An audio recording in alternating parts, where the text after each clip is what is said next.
Selamat datang di English Minutes. Pada sesi kali ini kita akan membahas tentang second conditional. Sebelum kita bicara tentang second conditional, saya akan sedikit menjelaskan tentang conditional sentences.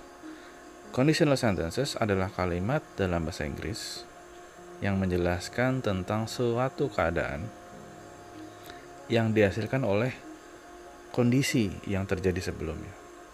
Ada 3 jenis conditional sentences, yaitu tipe 1 yang disebut dengan present real, tipe 2 yang disebut dengan present unreal, dan tipe ketiga yang disebut dengan past unreal.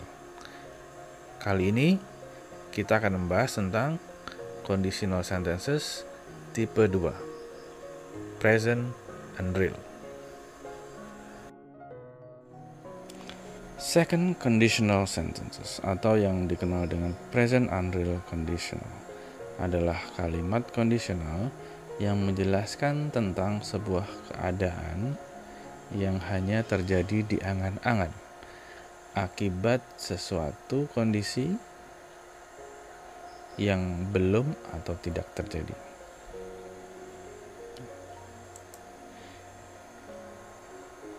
Kalimat ini menggunakan kondisi yang belum terjadi dalam conditional clause-nya, sedangkan kalimat utamanya menggunakan keadaan yang ada di dalam angan-angan.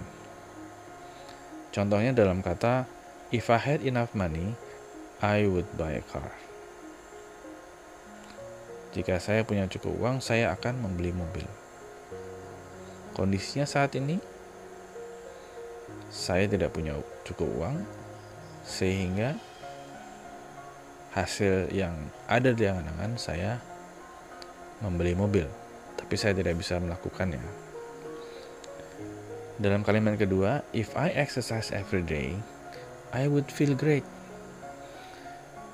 Dalam kenyataannya, saya tidak merasa cukup sehat. I don't feel great. Karena apa? Saya tidak berolahraga setiap hari. Second conditional sentences terdiri dari 2 clause, yaitu conditional clause yang menggunakan struktur tenses simple past tense dan juga main clause yang menggunakan struktur tenses simple present dengan auxiliary word would, could, might.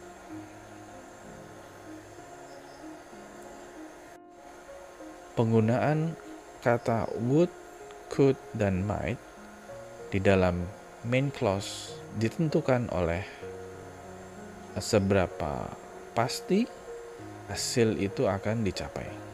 Jika kondisi yang ada dirasakan kurang pasti, maka kalimat yang digunakan, kata yang digunakan adalah might. Jika lebih pasti, ada kemungkinan yang lebih tinggi, kita menggunakan could, dan jika hampir pasti, maka kita menggunakan would. Contohnya pada kalimat if I had lots of friends, I would be happy. Ini menunjukkan bahwa hampir pasti saya akan merasa bahagia jika saya memiliki banyak teman. Ini berbeda dengan kalimat I might be happy yang lebih tidak pasti. Di dalam conditional sentences, posisi dari main clause dan subclause sebenarnya mengikuti aturan main clause sebelum subclause, atau yang di sini adalah if clauses atau conditional clauses. Akan tetapi seringkali dan pada umumnya conditional sentence meletakkan conditional clause di depan main clause. Tujuannya adalah untuk menekankan pada kondisi, sehingga orang jelas akan hasil yang akan terjadi. Nah, karena meletakkan conditional clauses di depan main clause, maka aturan grammarnya adalah meletakkan koma setelah conditional clauses. Misalnya pada kalimat if my grades were better, my parents would be happy. Ya. Kalimat kedua, I wouldn't need to study on the weekend if my grades were better, tidak perlu menggunakan koma karena ia telah meletakkan main clauses sebelum conditional clauses. Conditional sentences juga bisa dibentuk sepenuhnya dari kalimat negatif.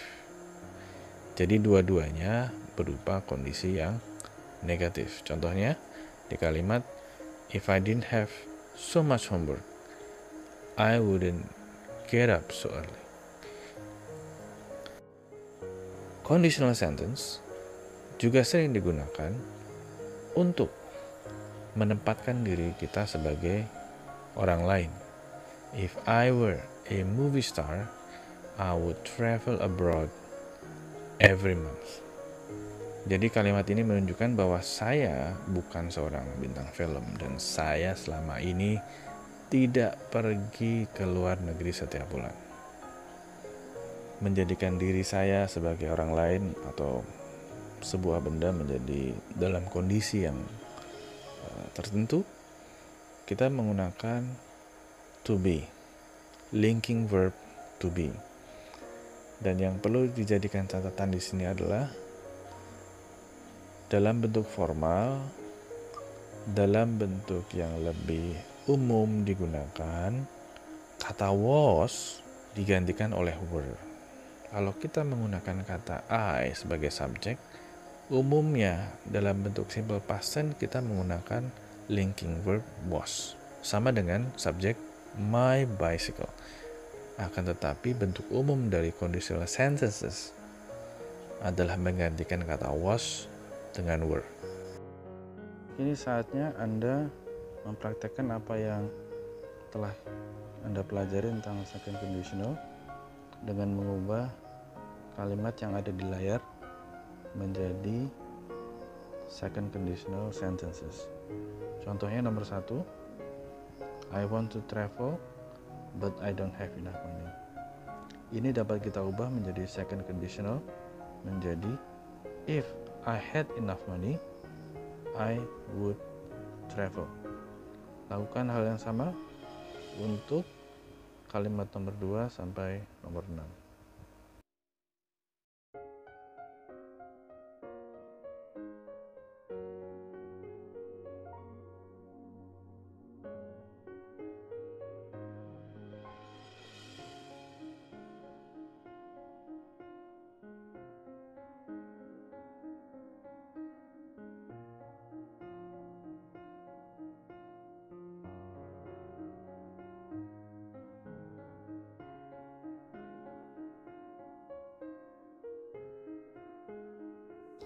Ini adalah jawaban yang bisa dihasilkan dari pertanyaan-pertanyaan tersebut. Baiklah, terima kasih telah menyaksikan. Untuk lebih meningkatkan keterampilan Anda, silahkan menggunakan latihan yang terlampir dalam video ini. Sampai jumpa di video-video selanjutnya.